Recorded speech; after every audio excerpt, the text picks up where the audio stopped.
"You're useless. You can't be relied on," my son-in-law yelled after I burned the turkey on Thanksgiving.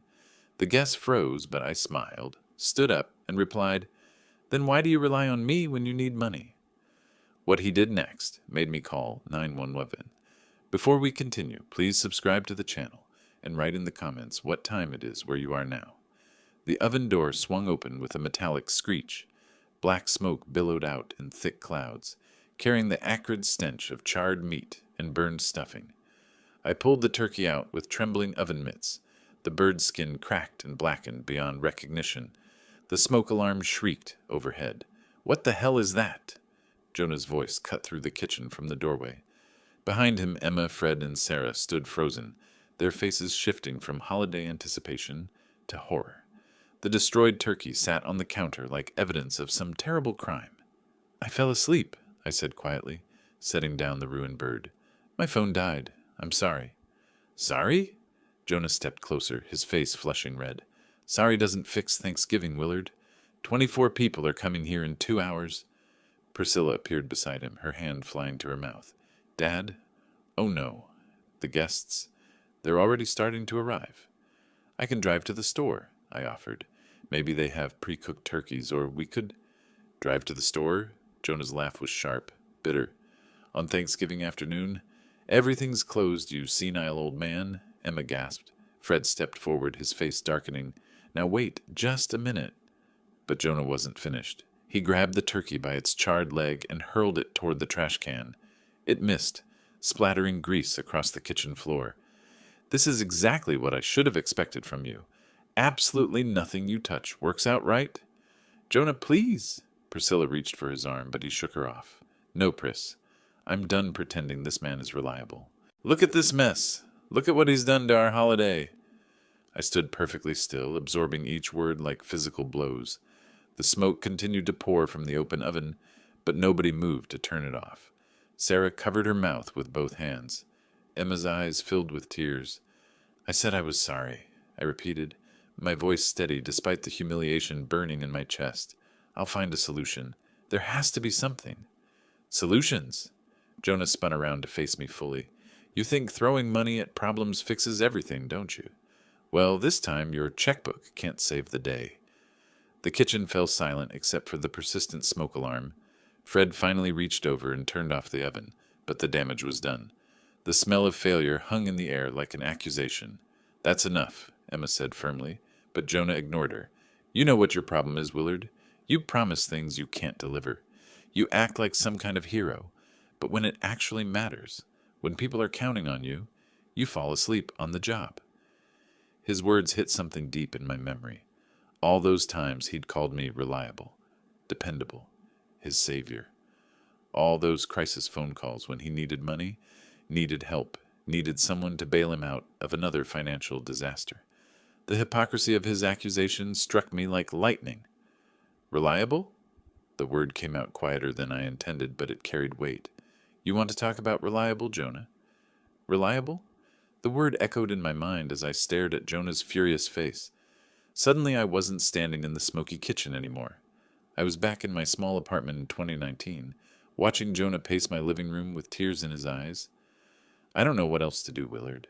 The bank says we need $15,000 down by Friday, or we lose the house. Priscilla doesn't know how bad it is.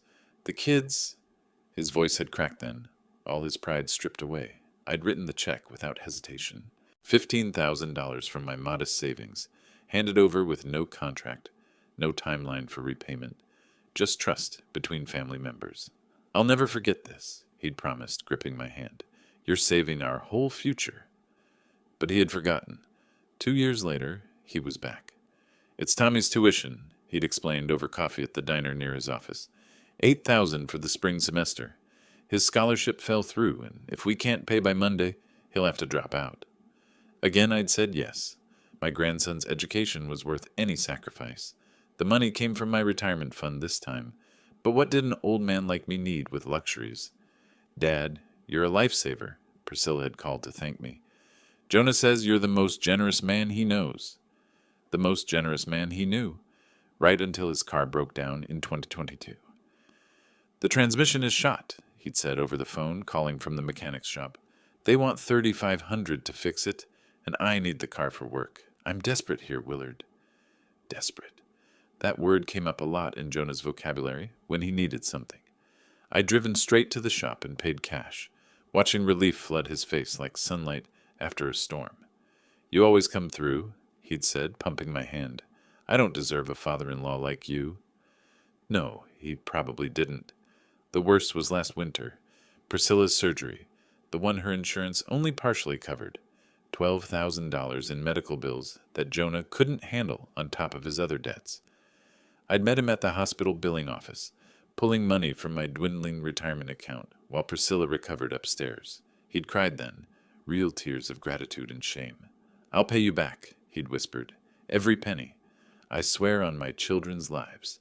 But the promises were like smoke, visible for a moment, then gone. There were smaller things too. $200 for groceries when his paycheck was late, $500 for the heating bill in February, $300 when the washing machine died. Just until payday, he'd say. You know I'm good for it. Over 5 years, the small favors added up to more than $40,000. I'd kept a quiet mental tally, not because I expected repayment, but because I wanted to remember what family meant to me, even when it clearly didn't mean the same to him. Now here he stood, screaming about reliability in front of our extended family, acting like I'd never done anything but disappoint him, as if the turkey was the only thing that mattered, the only measure of my worth. The flashback shattered. I was back in the smoky kitchen, facing Jonah's accusing stare.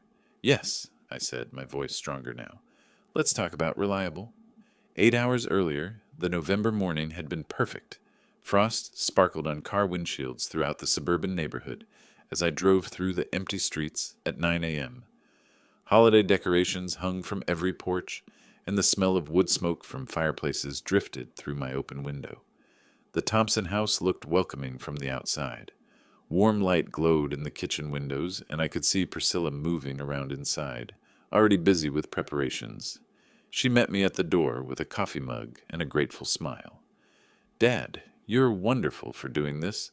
Having you watch the turkey means I can handle everything else without panic. The kitchen buzzed with organized energy. Casserole dishes lined the counters, ingredients sorted into neat groups. The 18-pound turkey sat thawing in a roasting pan, ready for seasoning and cooking.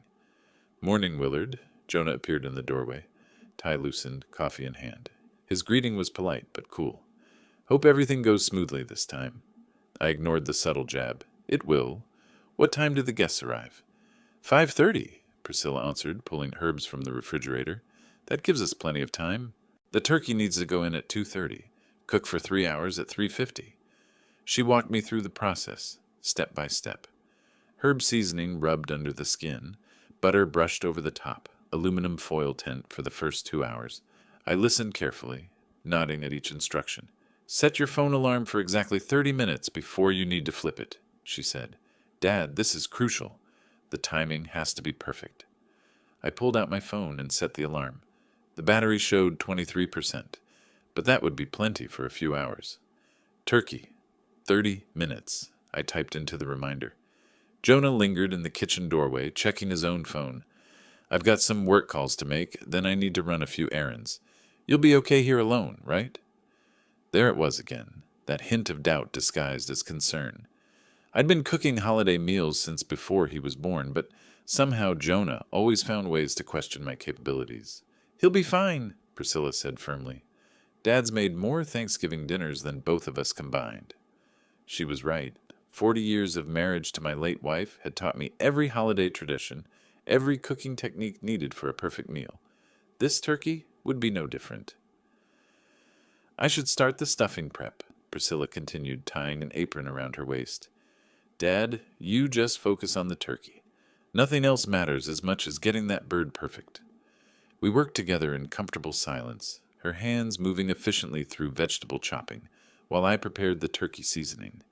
These moments reminded me why family mattered. The quiet cooperation, the shared purpose, the knowledge that we were creating something special together. Jonah reappeared an hour later, dressed for his errands. Pris, I'm heading out. Need anything from town? Just be back by 4, she called without looking up from her mixing bowl. I want time to get ready before guests arrive. He kissed her cheek and headed for the garage, leaving us to our preparations. The house felt more peaceful without his restless energy. He's stressed about work, Priscilla said quietly, as if reading my thoughts. The company's been making cuts. He's worried about his job. I nodded, understanding but not excusing his behavior. Financial pressure was no reason to treat family poorly, especially family members who'd helped shoulder his burdens for years. By noon, the turkey was seasoned and ready. The oven preheated perfectly to 350 degrees. My phone alarm was set, battery still showing enough charge for the afternoon. I need to run to the store, Priscilla said, untying her apron. Forgot cranberry sauce completely. Can you believe it? She gave me final instructions about the turkey timing, then gathered her purse and keys. Exactly 30 minutes, Dad. Set your timer and don't let anything distract you. I won't, I promised, walking her to the door. Take your time. Everything's under control here. The house fell quiet after she left. Jonah was still out on his errands, and I had the place to myself. I settled into the comfortable living room chair, phone within easy reach, feeling satisfied with the morning's work. This was what I lived for, being useful, being needed, being part of something important. The turkey would be perfect. The family would gather, and for one evening all the small resentments and financial tensions would disappear behind shared gratitude and tradition. I closed my eyes just for a moment, listening to the peaceful silence of the empty house. 3 o'clock arrived with afternoon sunlight streaming through the living room windows. I checked the oven one final time. Turkey browning beautifully, temperature holding steady at 350 degrees. The bird looked perfect, golden skin beginning to crisp exactly as it should. My phone sat on the side table beside my chair. 23% battery, alarm set for 3:30, 30 minutes to go. Dad, Priscilla appeared in the kitchen doorway, purse slung over her shoulder, shopping list in hand. I'm about to leave for cranberry sauce. You're absolutely certain about the timing? Absolutely.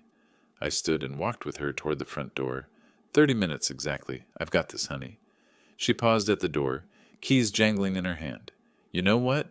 You're the best father a daughter could ask for. I don't know what I'd do without your help. Her words warmed something deep in my chest. This was why I endured Jonah's subtle digs, why I kept showing up despite the coolness. Priscilla valued me, needed me, trusted me with the most important parts of their family traditions. It's my pleasure, I said simply. Drive safely. Jonah's car pulled into the driveway just as Priscilla backed out.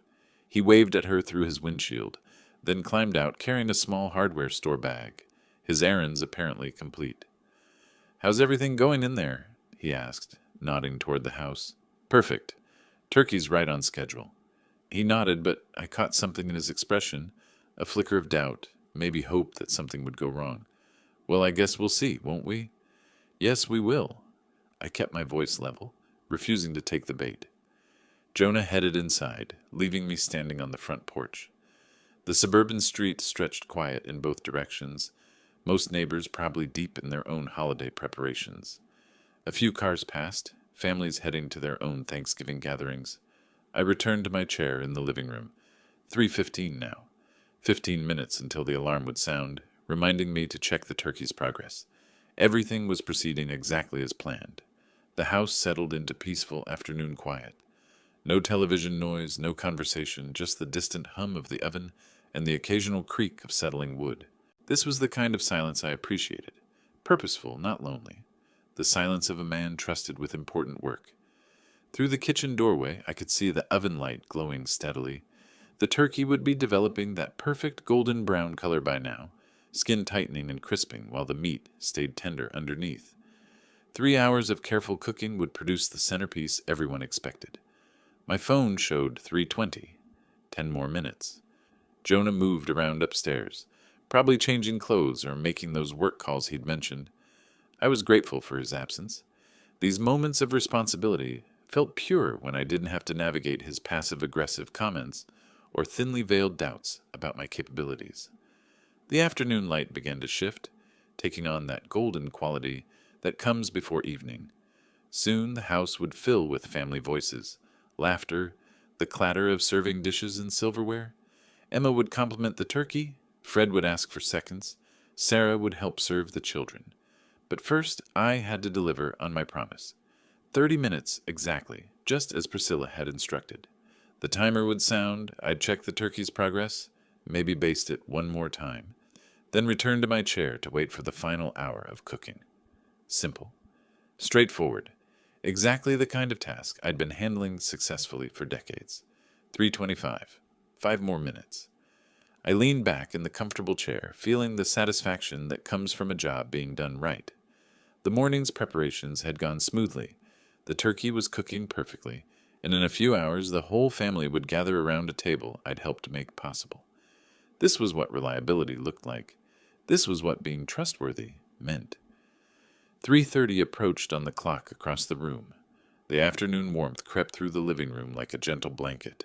I'd been up since 6 a.m., driving across town, lifting the heavy turkey, standing on my feet for hours during the morning preparations.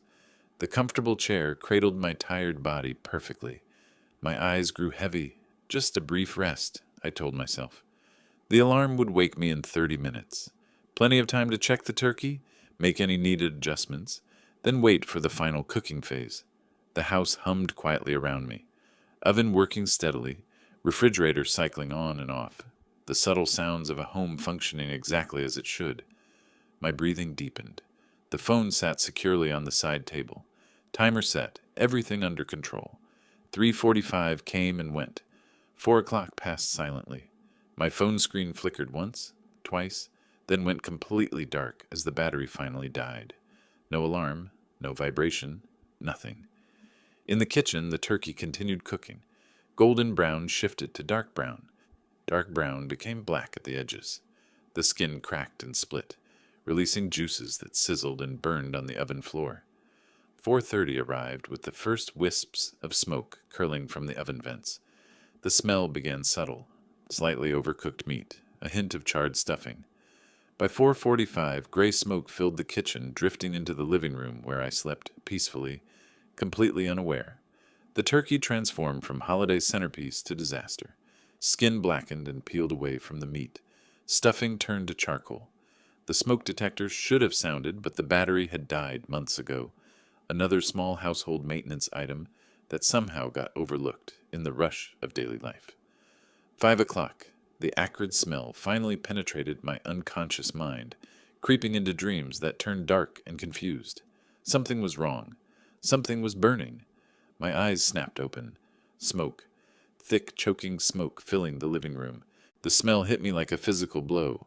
Burned meat, charred stuffing, the unmistakable scent of complete culinary catastrophe. No? No? No? No? I lurched from the chair, legs stiff from sleeping in an awkward position. My phone lay dead on the side table, screen black as the smoke swirling through the house. The realization struck like lightning. How long had I been asleep? The kitchen looked like a war zone. Smoke poured from the oven vents, thick enough to make my eyes water and my throat burn. I grabbed oven mitts and yanked open the oven door. Heat blasted my face. More smoke billowed out in choking clouds. Inside, what had once been a beautiful 18-pound turkey now resembled something pulled from a fire. Black, charred beyond recognition, destroyed. How could I? The words died in my throat.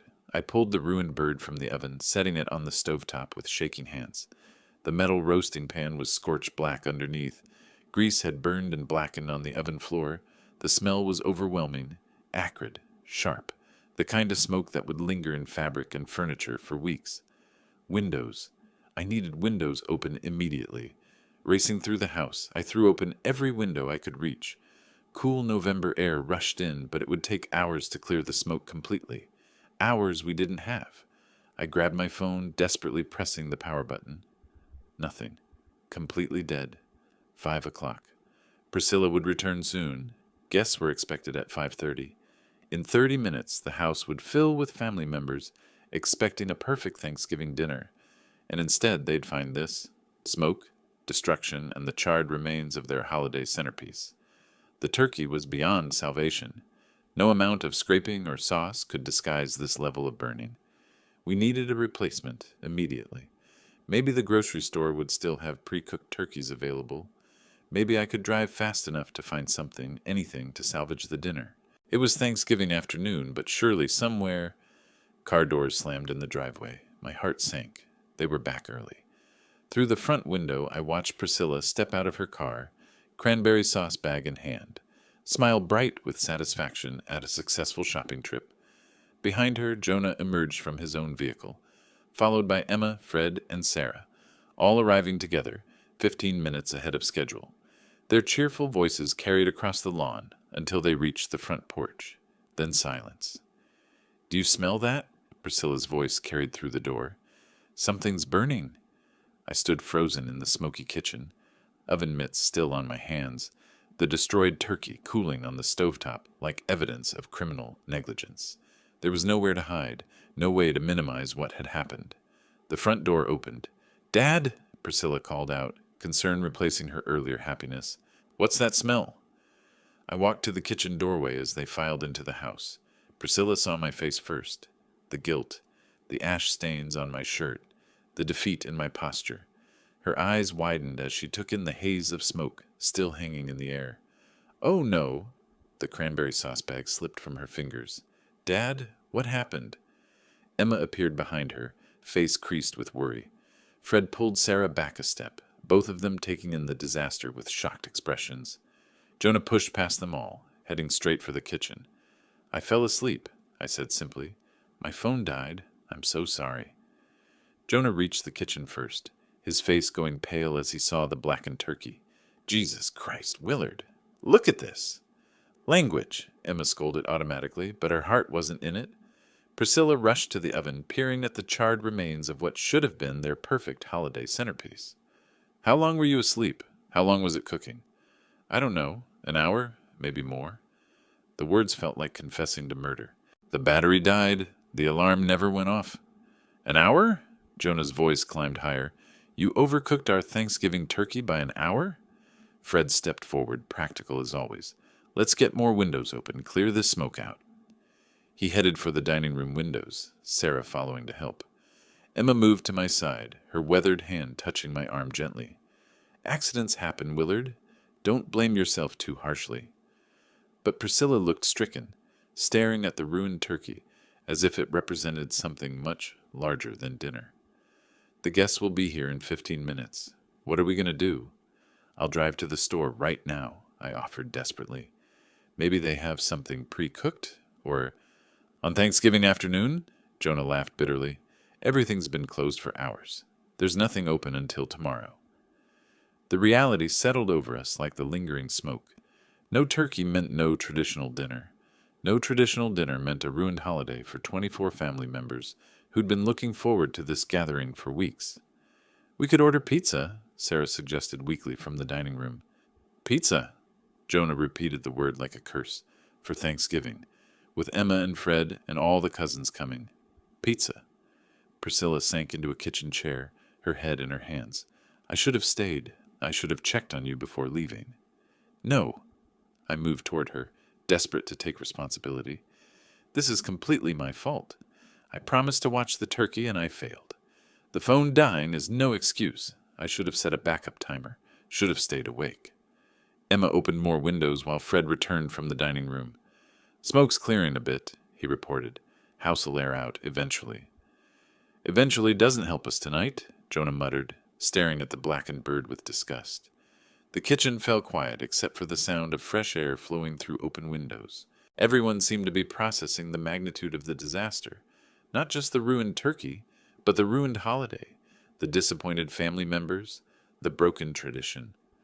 Priscilla looked up at me, her eyes bright with unshed tears. "Dad, I know you didn't mean for this to happen." "But it did happen," Jonah said quietly. His voice carried a dangerous edge, controlled fury barely held in check, just like I knew it would. Jonah's face transformed before my eyes. The polite disappointment melted away, replaced by something darker, more primitive.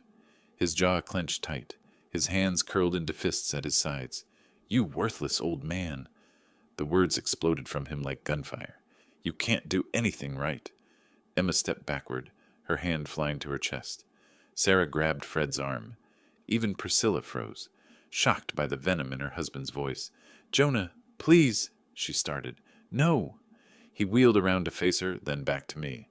I'm sick of this, Pris. I'm sick of pretending your father is some kind of blessing when he's nothing but a burden. The kitchen fell silent except for the sound of windows still open, letting in cold November air that couldn't clear the poisonous atmosphere building between us. Useless. He stepped closer to me, his voice dropping to a menacing growl. Pathetic. Can't be trusted with the simplest task. I stood perfectly still, watching this man reveal himself completely. Years of careful politeness, of barely concealed resentment, finally erupting in front of witnesses. Part of me felt almost relieved. The pretense was finally over. That's enough, Emma said firmly, her voice carrying the authority of age and family position. Jonathan, you're going too far. But Jonah was beyond hearing reason. He grabbed the ruined turkey from where I'd set it on the counter, his face twisting with disgust and rage. This is what we get! He lifted the blackened bird over his head. This is what happens when we trust him with anything important. Don't you dare! I started, but it was too late. He hurled the turkey directly at me. I ducked sideways, the charred bird sailing past my shoulder, to explode against the kitchen wall behind me. Burnt stuffing scattered across the floor. Grease splattered the cabinets. The impact left a dark stain on the white paint. Jonah! Priscilla screamed. What is wrong with you? Fred stepped forward, his face dark with disapproval. That's enough, son. Time to calm down. Calm down? Jonah laughed bitterly. This is Thanksgiving, the most important day of the year for families, and he destroyed it. He pointed at me like I was some kind of criminal. Like he destroys everything he touches. Sarah covered her mouth with both hands, staring at the turkey mess on the wall. Emma moved protectively toward me, her elderly face creased with concern and disgust at Jonah's behavior. I can drive right now, I said quietly, maintaining what dignity I could while turkey grease dripped down the wall. Maybe find another turkey somewhere, or... With what? Jonah's voice climbed higher. Everything's closed. There's nowhere to go. 24 people are coming here expecting dinner, and you've ruined it completely. He advanced on me, backing me toward the kitchen doorway. His face was purple now, veins standing out on his forehead. Spittle flew as he shouted, I'm done pretending to be grateful. Done acting like you're helpful when all you do is cause problems. You can't be relied on for anything. There it was, the accusation that cut deepest, the one that revealed everything I'd suspected about his true feelings. All those years of financial help, all those times he'd called me reliable, dependable, his savior. Lies, all of it lies. Get out, he was screaming now, loud enough for the neighbors to hear. This is my house, my family. I don't want your pathetic help anymore. The living room beckoned behind me, more space, but also more formal. The heart of their home where family pictures lined the mantel, where Christmas mornings happened, where grandchildren played. Now it would become a battlefield. Jonah, stop this, Priscilla pleaded, grabbing his arm. He shook her off roughly. If you don't leave right now, he snarled, stepping so close I could smell coffee on his breath, I'll make you leave. I backed into the living room, Jonah advancing like a predator, stalking wounded prey. The family followed reluctantly, Priscilla wringing her hands, Emma clutching Sarah's arm, Fred positioning himself strategically between us. This is my house, Jonah shouted, gesturing wildly at the family photos on the mantel, the comfortable furniture, the traditional Thanksgiving decorations. My family. I don't want to see your pathetic face in here anymore. The living room felt different now, corrupted. This space where children had opened Christmas presents, where birthday parties had been celebrated, where family had gathered for countless happy occasions, now witnessed something ugly and irreversible. Whoa there, Jonah! Fred stepped directly between us, hands raised peacefully but firmly. This is Priscilla's father we're talking about, your children's grandfather. Grandfather? Jonah laughed bitterly. What kind of grandfather ruins his own family's holiday? What kind of man falls asleep when people are counting on him? Emma found her voice, sharp with moral disapproval. Jonathan Thompson, you're acting like a child having a tantrum. This is not who your wife married. Oh, you want to know who she married? Jonah's eyes glittered dangerously. She married someone who's tired of cleaning up after this old man's mistakes. Christmas last year, he forgot to pick up the ham. Easter, the dessert he was supposed to bring never showed up. My birthday party. Stop it, Priscilla whispered, tears starting in her eyes. Just stop. But Jonah was building momentum, years of grievances pouring out like infected wounds finally lancing. He pointed at me accusingly, his finger jabbing dangerously close to my face. Every single time we trust him with anything, disaster. And I'm supposed to be grateful? I'm supposed to pretend he's helping when he's just making everything worse? I remained silent, watching him expose himself completely. Every word revealed more about his character than mine. The guests were seeing it too, Fred's face growing darker, Emma shaking her head sadly, Sarah looking genuinely frightened. Someone needs to teach him there are consequences for his actions. Jonah stepped closer, invading my personal space. Maybe I should show you what useless really means, old man. That's enough. Fred moved between us completely, his broad shoulders blocking Jonah's approach. You're talking about getting physical with a 68-year-old man, in front of your wife, on Thanksgiving. Jonah's face contorted with frustrated rage. Move aside, Fred. This doesn't concern you. It concerns all of us now, Emma said coldly, because you've made it concern us. This is family business, and family doesn't treat family like this. Family? Jonah's voice cracked. What has he ever done for this family except cause problems? He's a burden, a liability. We'd be better off without. Jonah! Priscilla's voice cut through his rant like a whip. Enough! You're talking about my father! He whirled to face her, eyes wild with rage and frustration. Your father who just ruined Thanksgiving. Your father who can't be trusted with the simplest responsibility. When are you going to see him for what he really is? The room fell silent, except for Priscilla's quiet sobbing. This wasn't just about a burned turkey anymore. This was about respect, family bonds, fundamental values being shattered in front of everyone. What he really is? I said quietly, my voice cutting through the tension. Everyone turned to look at me. I straightened to my full height, meeting Jonah's furious gaze directly. You want to talk about what someone really is, Jonah? My voice carried a new edge, steel that had been forged through years of suppressed frustration. Let's talk about reliability. Let's talk about who can really be counted on. The room went completely quiet. Even Jonah stopped his ranting, sensing the shift in atmosphere. I stepped forward, no longer the apologetic old man who'd burned the turkey. Years of patience had reached their end. You say I'm unreliable? My voice carried new authority. That nobody can count on me? Then explain something to me, Jonah. Fred stepped aside slightly, recognizing that this confrontation had moved beyond physical threat into something deeper. Emma and Sarah leaned forward, sensing crucial information about to be revealed. If I'm so unreliable, I continued, meeting his eyes directly, why did you count on me so many times? Jonah's face flickered with the first hint of uncertainty. What are you talking about? December 2019. My voice grew stronger. $15,000 for this house down payment. You came to my apartment, desperate. The banks had turned you down. You were crying, Jonah. Actual tears. Priscilla's head snapped up, her eyes widening. She'd known about some help, but not the details. You swore you'd pay me back as soon as you got that promotion. You said I was saving your family's future. Do you remember that conversation? The color began draining from Jonah's face. That's different. Different how? I pressed.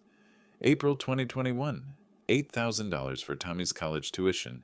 You called me from the bursar's office, panicking because his scholarship had fallen through. I used money from my retirement account, Jonah. My retirement. Sarah gasped softly. Emma's eyes narrowed as she began understanding the full picture. You promised to pay me back with interest, I continued relentlessly. Said I was the most generous man you knew. Were you lying then, or are you lying now? Stop, Jonah whispered, but I was far from finished. September 2022. $3,500 when your transmission died. I drove straight to the mechanic's shop and paid cash while you waited. You said I always came through. You said you didn't deserve a father-in-law like me?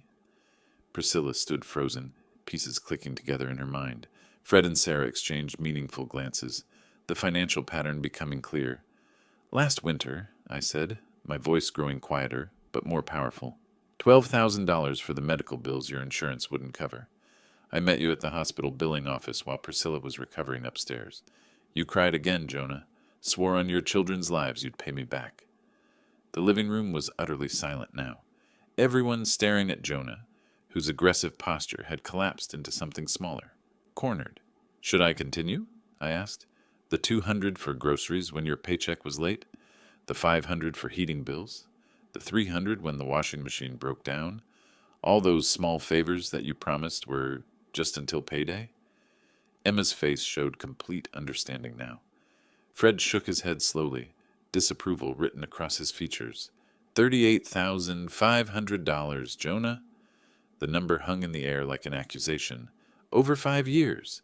Every time you needed help, every time you were desperate, who did you call? Who was reliable then? Jonah opened his mouth, but no words came out. How much have you paid back? I asked. Not 1 penny. How many times have you said thank you? I'm still waiting. I stepped closer to him now, the power dynamic completely reversed. So tell me again about reliability, Jonah. Tell me again who can't be counted on. Because from where I'm standing, it looks like you've been counting on this worthless old man to save you over and over again. The truth settled over the room like a heavy blanket. Priscilla stared at her husband with new eyes. The guests looked at Jonah with open judgment. And now, I said softly, now you want to throw me out of your house? The house I helped you buy? The silence stretched for heartbeats. Jonah's face cycled through emotions. Shock, denial, rage, then something darker. Desperation. His hands trembled at his sides, his breath coming in short gasps. You think you've won? His voice cracked. You think you can humiliate me in my own house? Jonah, please. Priscilla reached toward him, but he jerked away violently. No, I'll show you who's worthless. He lunged at me with surprising speed for a man his size. I stepped back quickly, hands rising defensively, but his momentum carried him forward. His fist swung toward my face, missing by inches as I ducked sideways. Stop! Priscilla screamed. Emma gasped, pressing back against the wall. Sarah grabbed Fred's arm as he stepped forward, ready to intervene.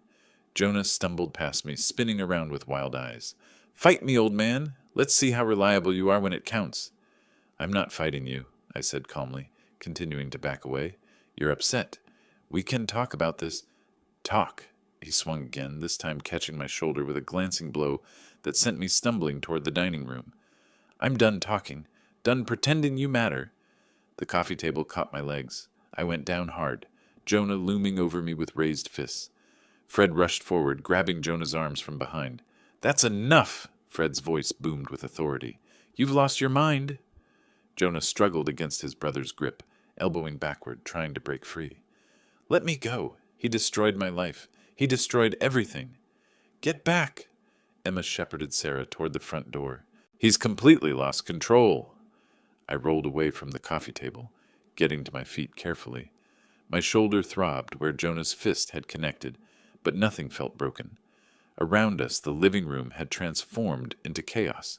Overturned magazines, a lamp knocked askew, the comfortable family space now a crime scene. You ruined my marriage, Jonah screamed, still fighting Fred's restraint. Turned my wife against me, made me look like a fool. You did that yourself, I said quietly, backing toward the kitchen. He broke free from Fred's grip with a surge of desperate strength, charging after me again. I'll kill you. Do you hear me? I'll kill you for this. The kitchen loomed behind me. Knife block on the counter. Dangerous territory. Jonah's eyes fixed on the same target, his face twisted with murderous rage. Jonah, there are children in this neighborhood, Priscilla pleaded, tears streaming down her face. What's wrong with you? Fred grabbed him again, this time getting a better hold. Brother or not, I won't let you hurt an innocent man. I reached the counter, my hand finding my phone where I'd left it hours ago. The screen showed enough battery for what I needed to do. This had gone beyond family dispute into genuine violence. He's not innocent, Jonah writhed against Fred's grip. He's a manipulator, a user. He planned this whole thing. Planned burning the turkey, Sarah called from the doorway. Planned you losing your temper? Listen to yourself.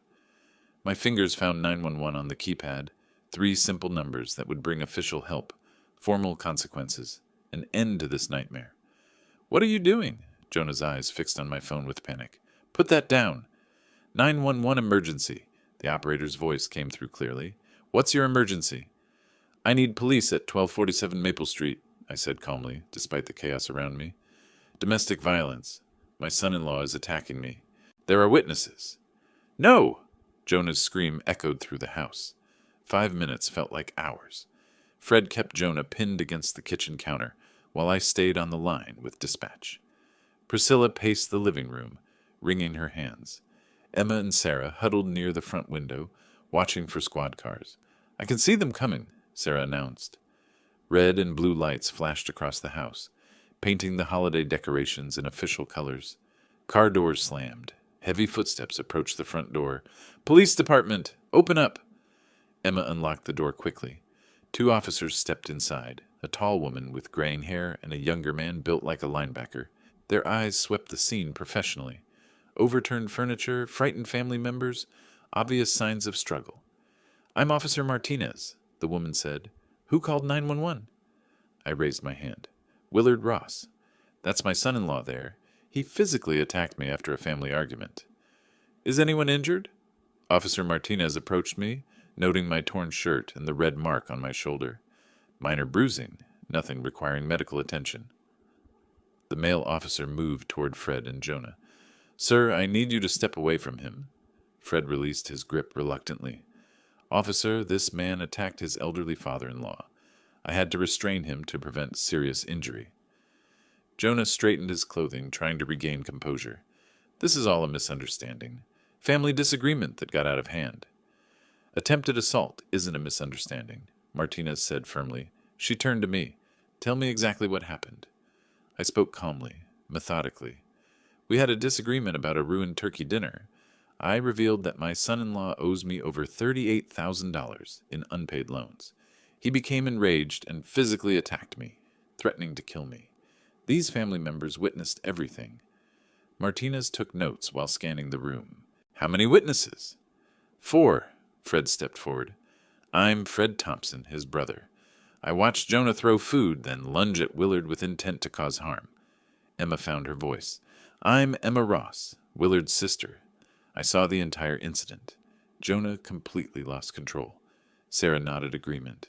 Sarah Mitchell. The violence started after Willard mentioned money Jonah borrowed, but never repaid. The second officer approached Priscilla, who stood torn between loyalty and truth. Ma'am, you witnessed this incident? She looked at her husband, then her father, tears flowing freely. Yes, my husband. He attacked my father, threatened to hurt him. I've never seen him like this before. Jonah's face crumpled as his wife's testimony sealed his fate. Priscilla, you don't understand. I understand perfectly, she said quietly. My father has been supporting our family for years, and you repaid his kindness with violence. Officer Martinez addressed the room. I need to speak with each witness separately. But first, she turned to Jonah. Sir, based on multiple witness statements, I'm placing you under citation for domestic assault. This is ridiculous, Jonah protested. He provoked me, humiliated me in front of my family. Emotional provocation doesn't justify physical violence, Martinez replied firmly. She produced a citation book. You have the right to contest this in court, but the evidence and witness testimony are clear. The younger officer photographed the overturned furniture, my torn shirt, the evidence of struggle throughout the living room and kitchen. What happens now? Priscilla asked quietly. Your husband receives an official citation. If he commits any further acts of violence or harassment against Mr. Ross, he'll face arrest and formal charges. This incident is now part of the official record. I watched Jonah's face as the reality settled in. Official consequences, legal documentation. No longer just family business, but criminal behavior on his permanent record. Martinez handed me a card. Mr. Ross, you have the right to pursue a restraining order if you feel unsafe. Given the age difference and violent threats, the court would likely approve protective measures. That won't be necessary, I said, meeting Jonah's eyes, as long as this behavior never happens again. The officer completed her paperwork, while family members processed what had just occurred. Official intervention, truth documented, justice served through proper channels. We're finished here, Martinez announced. Mr. Thompson, any future incidents will result in immediate arrest. The citation requires a court appearance within 30 days. As the officers prepared to leave, Jonah stood isolated in his own kitchen, facing the consequences of 5 years of ingratitude, culminating in violence. The police cars pulled away, leaving the family in stunned silence. Jonah stood alone by the kitchen counter, the citation clutched in his trembling hand. The official document represented more than legal consequences. It marked the complete collapse of his victim narrative. "Dad," Priscilla approached me carefully, her voice thick with emotion. "I had no idea how much you've sacrificed for us. $38,000, and I never even knew." Emma placed her weathered hand on my arm. "Willard, you handled this entire situation with such dignity. A lesser man would have pressed full charges." Fred nodded approvingly. "You're a better man than I would have been in your position, showing mercy after what he put you through." Sarah wiped tears from her eyes. "The way you stayed calm during that attack, that shows real character." I looked around the room, at the overturned furniture, the remnants of our ruined Thanksgiving, the family members who now understood the complete truth. Despite everything, we were still together. "What matters is keeping our family intact," I said simply. "Jonah made mistakes, but destroying him won't solve anything." Jonah finally found his voice, barely above a whisper. I don't know how to repay you. The money, yes, but also," he gestured helplessly at the chaos around us, "this, what I've done." "You can start by acknowledging the truth," I replied, "and by making sure this violence never happens again." Priscilla moved to stand beside me, her choice clear. "Dad, I'm so sorry. I should have seen what was happening, should have recognized how much you were giving." "You have your own family to worry about," I assured her. "That's how it should be." Fred surveyed the disheveled living room. "Well, we still have a Thanksgiving dinner to figure out. Can't let one man's tantrum ruin the whole holiday." Emma smiled for the first time in hours. "I know a restaurant that delivers traditional dinners. Expensive, but worth it under the circumstances." "I'll pay for it," Jonah said quickly, then caught himself. "I mean, if I can use a credit card, since I don't actually have cash available." The irony wasn't lost on anyone. Sarah actually chuckled. "At least you're being honest now." Within an hour, the house had been straightened, the furniture rearranged, and delivery drivers had brought a complete Thanksgiving feast. Turkey, stuffing, cranberry sauce, all the traditional dishes that should have graced our table hours ago. As we gathered around the dining room table, the family looked different than it had that morning. Relationships had shifted. Truth had been revealed. Consequences had been faced. But we were still family. "I'd like to say something," Priscilla announced, raising her water glass. "Today I learned that my father is not just reliable. He's extraordinary. His generosity, his patience, his dignity under pressure. Dad, thank you for everything you've sacrificed for us." "To Willard," Emma added, lifting her glass, "the most generous man any of us know." Fred joined the toast. "To integrity and family." Even Jonah raised his glass, though his voice cracked as he spoke. To second chances, and to the man who gave me more of them than I deserved." As we began eating the restaurant-prepared meal, I felt a satisfaction deeper than any turkey I'd ever cooked could have provided. Not because I'd won some battle, but because truth had prevailed. Justice had been served, not through revenge, but through consequences and recognition. The borrowed Thanksgiving dinner tasted perfect. Around the table sat family members who now understood the real meaning of gratitude, sacrifice, and reliability. Sometimes the most important victories aren't the ones where you defeat your enemies, but the ones where you maintain your character while the truth reveals itself. I was still the man who'd burned the turkey, but I was also the man who'd kept his family together through crisis, maintained his dignity under attack, and chosen mercy when justice was in his power. That felt like the most reliable thing I'd ever done. If you liked this story, please like this video, subscribe to the channel, and share your impressions of this story in the comments. To listen to the next story, click on the box on the left. Thank you for watching.